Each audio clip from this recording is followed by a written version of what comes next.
Hi, this is Scoggett, and today what I'm going to be making is I'm making Navajo pinto beans and Texas cornbread my way. If you're not familiar with Navajo pinto beans, they're pinto beans what's served like on the Navajo reservations, Indian reservations.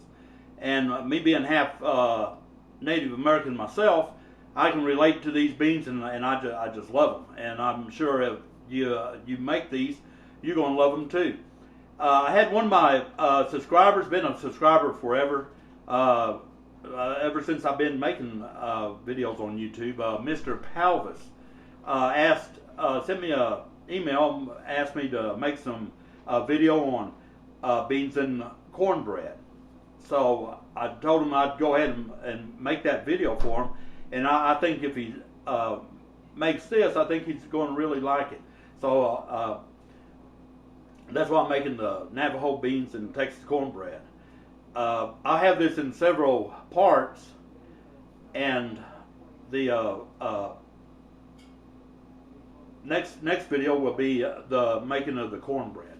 I'll go ahead and get started and show you what you need to make these Navajo pinto beans.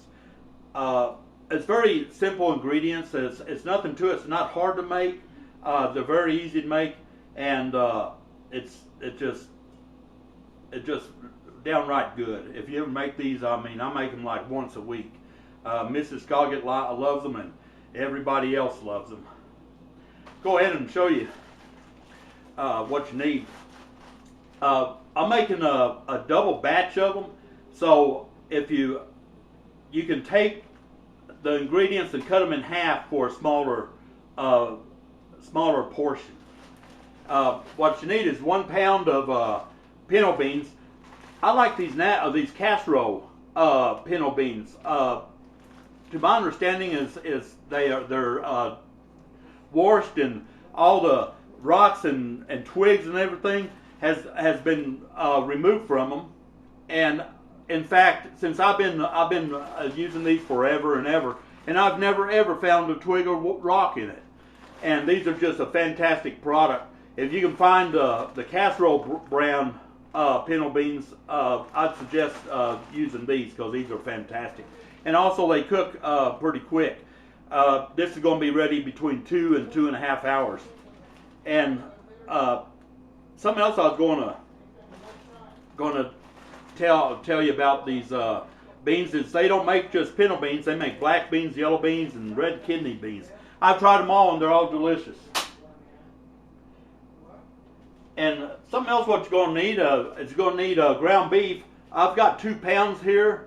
Like I say, I'm making a double batch, so you can use one if you want a smaller batch. Going to need some bell pepper, green pepper. You can use red pepper, yellow pepper, orange pepper. It don't matter. I just use a traditional green, and I'm going to put 2 of those in. And onion. I'd use a white onion. You can use red onion. You can use yellow onion, whatever onion you like. And what I'm going to do is I'm going to dice these up. So they're diced up, and they're going to go in the beans. Going to need some black pepper, some salt, and some tomatoes. These are petite diced tomatoes made by a company by the name of Red Gold, and I just love the flavor of these Red Gold. These are the best tomatoes I've found, and I keep buying them, and they're really good. And some Lowry seasoning salt. And Mrs. Scoggett likes, so you don't have to put this in, but we go ahead and put it in because Mrs. Scoggett likes the flavor of it. It's Gebhardt chili powder, and we put 2 tablespoons of the Gebhardt in the beans. It's not chili. This is not chili.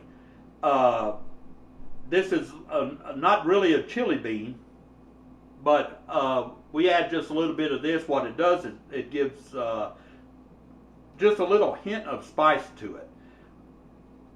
And I tell you what, just this really brings out the flavor. If I was making chili beans, I'd use a different kind of chili. And that's a different video altogether. I'll go ahead and show you what I got going here. I've already started the beans. And I brought the beans. You want to bring the beans to boiling. I've got like 6 cups of water in here. And you bring it to boiling, and I add salt to it. I know there's a lot of people that argue and say, oh, that's going to make the beans tough, and that's going to mess up the beans, and da-da-da-da-da-da. But that's not true, because I've been making them like this since I've been making beans, and I've never had a problem with that. I'll be coming out perfect. That's just, to me, I think it's an old wives' tale. I don't know. Maybe some people just don't know how to make beans. I don't know, but I've never had any problem with it. Go ahead and show you how it looks here. And like I say, I've got them going here. And something else, if you add water to the beans, you always want to add hot water. Don't put cold water in because it's going to cut down on the boil. And like I say, I've already got these started and everything. So within 2.5 hours, they'll be ready. And once you get these up to a boil, what you want to do is you want to cut down the heat and let them simmer. You want these to simmer, and that's what we're going to do right now. We're just going to let them hang out and simmer. My next video, I'm going to show you how I make the cornbread to go along with these Navajo pinto beans. So I'm going to have this, like I say, in several different parts.